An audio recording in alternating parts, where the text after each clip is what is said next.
विश्व संकटों से जूझ रहा है। पिछले वर्ष ही इजराइल का फिलिस्तीन से विवाद, फिर अफगानिस्तान से अमेरिकी सेना का हटना, फिर तालिबान का अफगानिस्तान पे कब्जा करना, यूक्रेन और रूस के विवाद ने भी विश्व में राजनीतिक संकट ला दिया है। इसी तरफ हमारा पड़ोसी मुल्क श्रीलंका भी आर्थिक राजनीतिक संकट से जूझ रहा है। यहाँ की राजनीतिक ताकतें भी धीरे धीरे अपने पद को छोड़ रही हैं। आइए जानते हैं कैसे हुई श्रीलंका की ये हालत।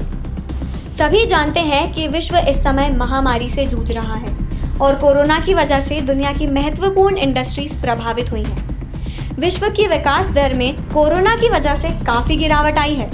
कहा जाता है कि श्रीलंका की आय का सबसे बड़ा स्रोत वहां का टूरिज्म है और टूरिज्म इंडस्ट्री कोरोना की वजह से काफी प्रभावित हुई।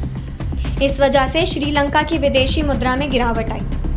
1948 में श्रीलंका को ब्रिटेन से आज़ादी मिली थी और 74 साल बाद ये सबसे बड़ा संकट माना जा रहा है।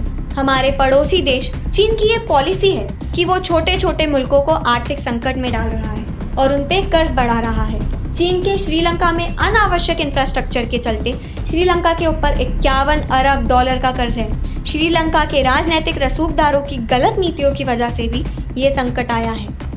राष्ट्रपति महिंद्र राजपक्षे ने टैक्स में काफ़ी कमी कर दी थी। इससे भी सरकार के पास मुद्रा की कमी हो गई। सरकार ने बाहरी आयात पर पाबंदी लगा दी थी, जिससे महंगाई भी बढ़ी और दिक्कतें भी होने लगी।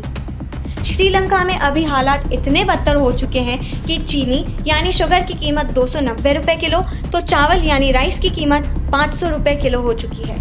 फिलहाल श्रीलंका में महंगाई का दर 17% को भी पार कर चुका है। हालात इतने बदतर हैं कि अस्पतालों में दवाइयां खत्म हो गई हैं। पेट्रोल और डीजल की भारी किल्लत के बाद पंप पर सेना तैनात कर दी गई है। साथ ही बिजली संकट भी पैदा हो गया है।